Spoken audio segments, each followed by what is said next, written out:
हरियाणा में जैसे जैसे लोकसभा चुनाव की तारीखें नजदीक आ रही है वैसे वैसे चुनाव प्रचार भी तेजी से बढ़ता जा रहा है।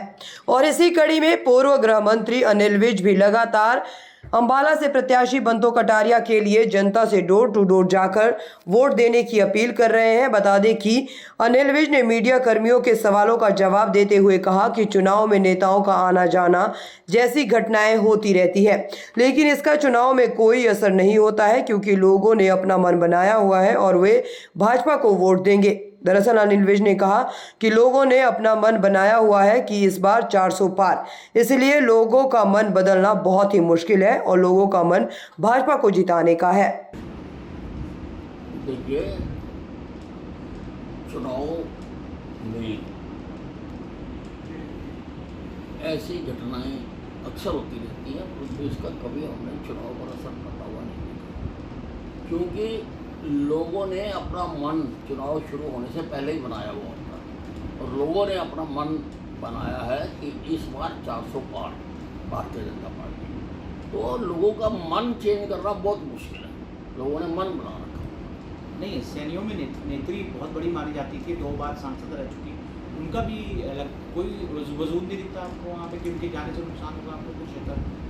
देखिए, मैंने आपको पहले भी बताया है कि लोग चुनाव शुरू होने से पहले अपना मन बना लेते हैं, बस उसी पर जाके वोट डालते हैं। भाजपा के स्टार प्रचारकों के हरियाणा दौरे को लेकर पूछे गए सवाल के जवाब में अनिल विज ने कहा कि लोग प्रधानमंत्री के साथ दिल से जुड़े हुए हैं और जो उन्होंने काम किए हैं उसका मुकाबला कोई नहीं कर सकता, क्योंकि वे गरीब घर से आए थे।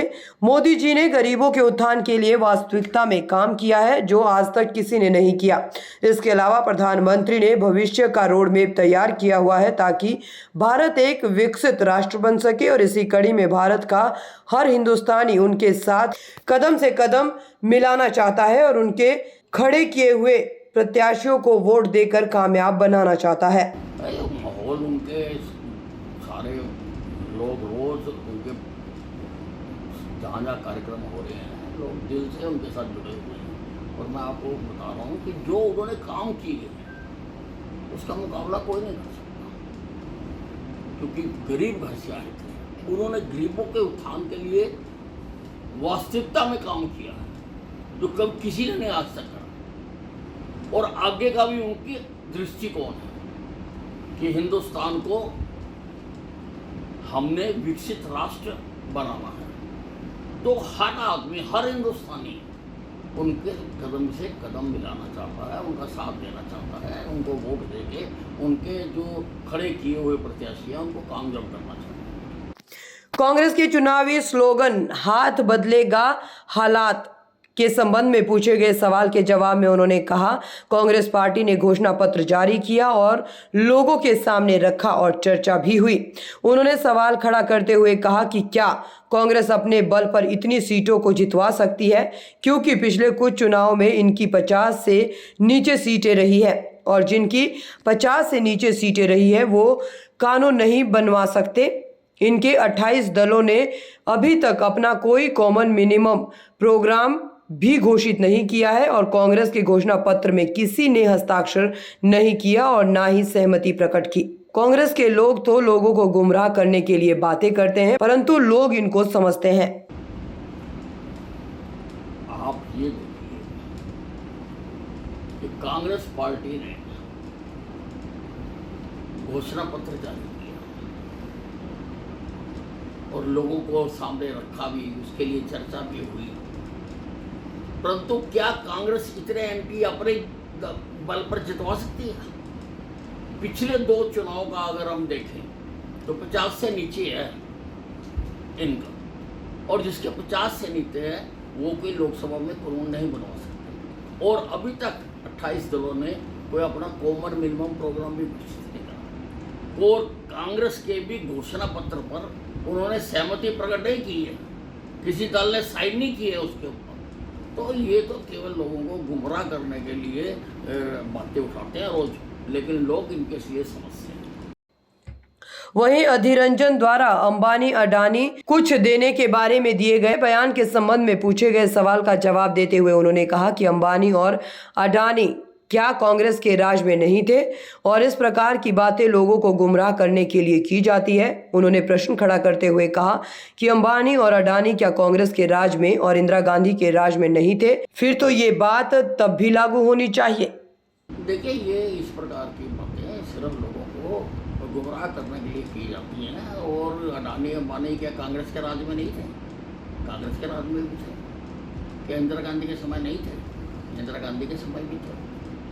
तो फिर अगर ये बात अब लागू है तो तब भी लागू होनी चाहिए। केजरीवाल के बयान की जेल का जवाब वोट से दो के संबंध में पूछे गए सवाल के जवाब में उन्होंने कहा, केजरीवाल जी, मामला कोर्ट के विचाराधीन है और इनको अभी पूरी जमानत नहीं मिली है, शर्तों के साथ मिली है। ये मुख्यमंत्री के तौर पर किसी फाइल पर हस्ताक्षर नहीं कर सकते, ये अपने सीएम के ऑफिस और सचिवालय में नहीं जा सकते। उन्होंने कहा कि अगर दूसरे शब्दों में माना जाए तो मुख्यमंत्री आज भी जेल में है, केवल केजरीवाल बाहर है। उन्होंने कहा कि जैसा कि टेलीविजन पर दिखाया गया कि इनके यानी केजरीवाल अपनी सांसद को ही अपने घर में पिटवाया गया, इसका मतलब महिलाएं इनकी कोठी में भी सुरक्षित नहीं है। तो ये दूसरों को सुरक्षा देने की बात करते हैं, जबकि लोग इनको जान चुके हैं। लोग ये देखते हैं कि किस राजनेता ने क्या करके दिखाया है और मोदी ने करके दिखाया है। आप क्या कहेंगे? देखिए, केजरीवाल जी का मामला कोर्ट के विचाराधीन है और अभी इनको कोई पूरी जमानत नहीं मिली है, शर्तों के साथ मिली है। मुख्यमंत्री के जो काम है ये किसी फाइल पर हस्ताक्षर नहीं कर सकते। अपने मुख्यमंत्री के कार्यालय में ये नहीं जा सकते, सेक्रेटरीट में नहीं जा सकते। अगर दूसरे शब्दों में माना जाए तो मुख्यमंत्री तो आज भी जेल के अंदर है, केजरीवाल मुख्यमंत्री, और खाली केजरीवाल बाहर आया है। और बाहर आके जो जैसा टेलीविजन पर दिखाया गया, असलियत क्या है उसको मालूम नहीं है कि कल इनकी अपनी सांसद को ही अपने घर में पिटवाया गया। तो इसका मतलब महिलाएं इसकी कोठी में भी सुरक्षित नहीं है। ये दूसरों की सुरक्षा देने की बात करते हैं, आपकी अपनी कोठी में भी महिलाएं सुरक्षित नहीं हैं। तो लोग अब इनके बारे में सब कुछ जान चुके हैं और लोग इस पर कभी भरोसा नहीं करते कोई क्या कहता है, क्योंकि राजनेताओं ने, अधिकतर राजनेताओं ने अपनी ऐसी इमेज नहीं बनाई है कि उन पर विश्वास किया जाए। लोग ये देखते हैं कि कौन क्या करता है और करके केवल मोदी ने दिखाया और किसी व्यक्ति ने आज तक कुछ किया नहीं है। तो वहीं भूपेंद्र सिंह हुड्डा के 10 की 10 सीटों को जीतने के संबंध में दिए गए बयान के बारे में अनिल विज ने तंज कसते हुए कहा कि अगर चुनाव का फैसला हुड्डा साहब ने ही करना है तो इतना कुछ करने की क्या जरूरत है। हुड्डा साहब इंतजार कीजिए, क्योंकि वोट लोगों ने डालनी है और लोगों का मन भाजपा को जिताने का है। नहीं, अगर चुनाव का फैसला हुड्डा साहब नहीं करना है तो फिर इतना और कुछ कराने की जरूरत क्या थी। हुड्डा साहब इंतजार तो कीजिए, वोट तो लोगों ने डाल ली है ना, जब हुड्डा साहब ने डाल ली है, इसलिए लोगों का मन भाजपा को जिताने के लिए बना हुआ। दरअसल हरियाणा के पूर्व गृह मंत्री अनिल विज लगातार विपक्ष को आड़े हाथों लेते नजर आते हैं और लगातार विपक्ष के सवालों का बखूबी जवाब भी देते हैं। और एक बार फिर अनिल विज ने विपक्ष के बयानों पर पलटवार किया है और भाजपा की जीत का दावा किया है। अंबाला से ब्यूरो रिपोर्ट।